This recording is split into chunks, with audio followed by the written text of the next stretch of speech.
Welcome back. Welcome back, brothers and sisters. This video tonight has to do about whether or not you have psychic abilities. Okay. Now, I know this isn't the go-to question for most. And if anything, I'm sure one way or another, this sort of question has popped up into your lives via psychic phenomenon witness or via conversation or a movie you saw or a book you read. Put it plain and simple, the answer is yes. Every conscious soul of our collective is inherently gifted with psychic abilities. It's whether or not we want to become conscious of it. Now, you can end the video here, or you can go ahead and keep watching, right? Because I pretty much just answered your question. But I would like, if you stick around just a little bit longer, I would like to touch bases with you about what types of psychic abilities there are and what they mean, what they're about, and if you can relate to them. So I just want you to stick around for a little bit while longer while I go into these with you guys. And I also want to note too that the first ones I'm going to be listing aren't the most common ones that you hear about. You know what I mean? Because you can look up videos and stuff here on YouTube, and you can do all the research you want, and you're going to come across the same concrete answers. So maybe you're looking for something a little bit more outside the threshold. So I have a little bit of that for you, and that's what I'm going to present to you first. And then I'm going to touch bases on the most common psychic abilities you may have heard of. Number one is chakra cleansing. What I mean by chakra cleansing, what is chakra cleansing? Okay, so you may or may not have the ability to cleanse someone's chakras. You may find it easy to detect whether or not somebody has a blocked chakra. And for some reason, you're naturally able to obtain the resources or tactics, energetic tactics, to go ahead and clear that chakra for them. So I want you to ask yourself this in regards to this first psychic ability. You know, when you're around somebody or you're just sitting next to somebody, whatever, are you quick to notice whether or not if something's off or draining them, you know, or whether they're low or high in energy in that particular hour of the day when you're around them?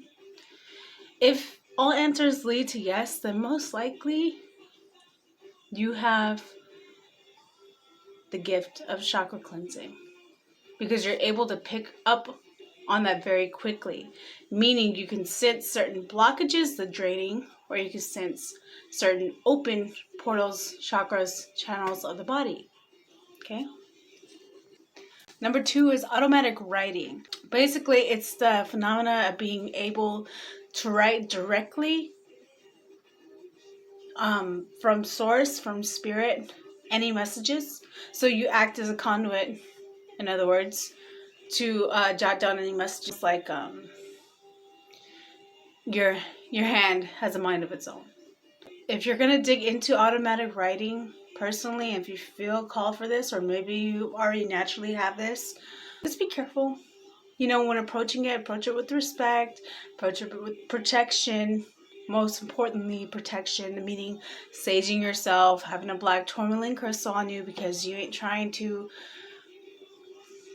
be in contact or have any attachments with low vibrational energies, aka negative spirits, bad spirits. Alright, number three, this is cartomancy reading. Basically, tarot reading. Cartomancy is a form of fortune telling that uses a deck of cards. Now, if you feel like you've been drawn to, those little fortune tellers, those little foldable fortune tellers, you go like that, you pinch it or whatever, you most likely already are automatically drawn to tarot decks and oracle decks. Okay, there's no questioning that. What I want to say about it too is, if you find yourself just naturally already gravitated to these sorts of things of divination, most likely you're a tarot reader. Okay, cartomancy. All right, number four. This is my go-to. Another one of my go-tos, as well as others. Numerology, guys. Numerology.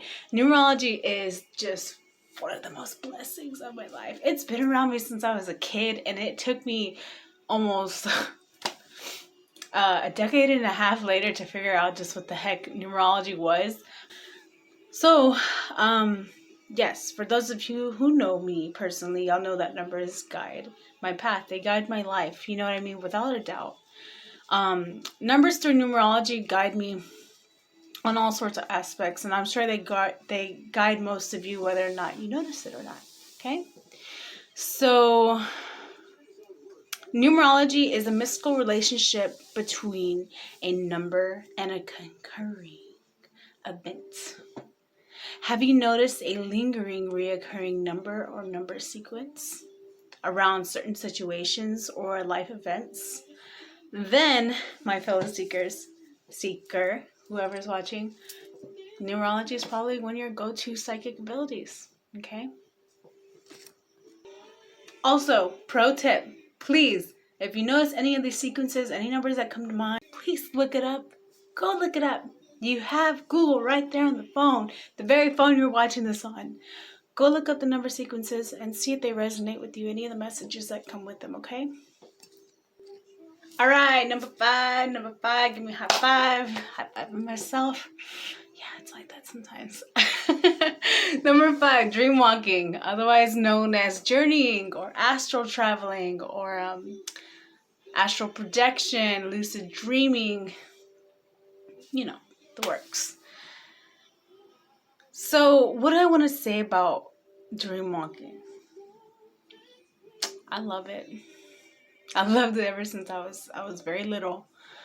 I lost it for a good while when I was smoking all that weed, man. You know, when you smoke so much weed, you suppress your dream state and you're lucid dreaming like that. And I would go to sleep and I wouldn't have any dreams, no recall, no nothing. That was the worst, in a sense. You know what I mean? I blocked myself out from my powers. Nevertheless, I'm blessed to receive them back and get messages back. I mean, there's some times where I'm even dreaming of events 2 days prior or whatnot, and some of them are good, some of them are bad, or whether, however you deem it, low, high, vibrational, whatever. So ask yourself this: have you ever found yourself going to sleep, to the dream world, to the astral plane, only to come back with vivid recall and a deep emotional feeling as you wake from this quote-unquote dream?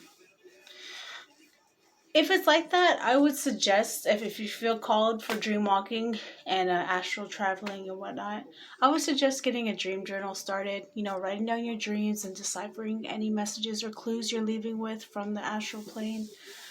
And also working with any herbs, like mugwort's one of my favorites now, and I was suggested it by a really good friend of mine. And sometimes I burn it as an incense in my room to help me go to sleep, and that honestly knocks me out. Sometimes I make it as a tea. Sometimes I put it under my pillow. Sometimes I do a little intention prayer right before I go to bed to set the intention to source, to my guides, to my higher self. If I want to travel or receive any messages from my higher self to bring back into 3D, it's a whole other thing, but hopefully you understand the logistics of what I'm saying. But yeah, nevertheless, it's all about intention, you know, and then doing the work and doing certain practices to induce your lucid state, okay?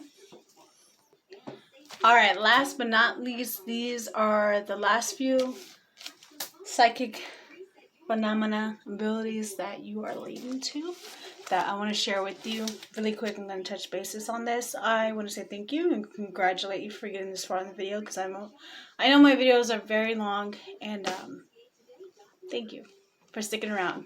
Okay, give me one moment. All right, so the first one we have is of course, precognition. It's the ability to predict or have awareness of unforeseen events before they occur.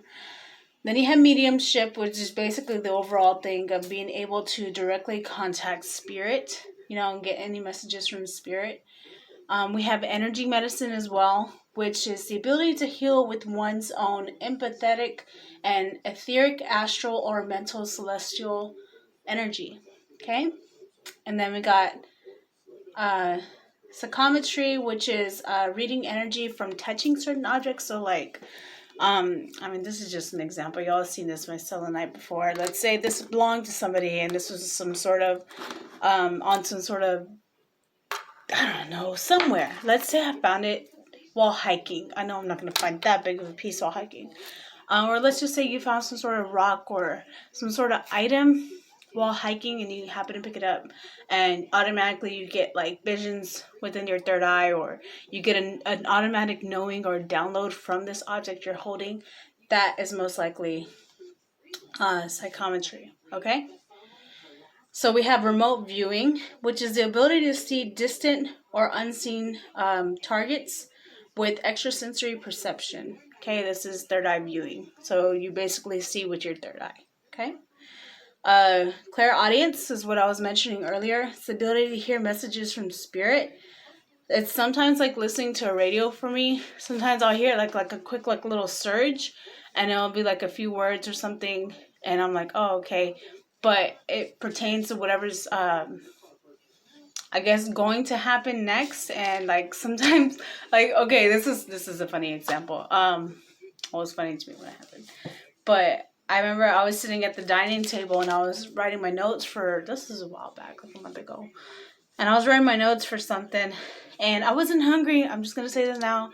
But the random like surge, I heard kind of radio static noise and the word cookie came into my ear. And I was like, oh, okay. But I kept writing my notes. And then my mom comes into the dining room and she opens a little canister where the cookies are at. And she grabbed a cookie and I was like, oh, so that's what that means.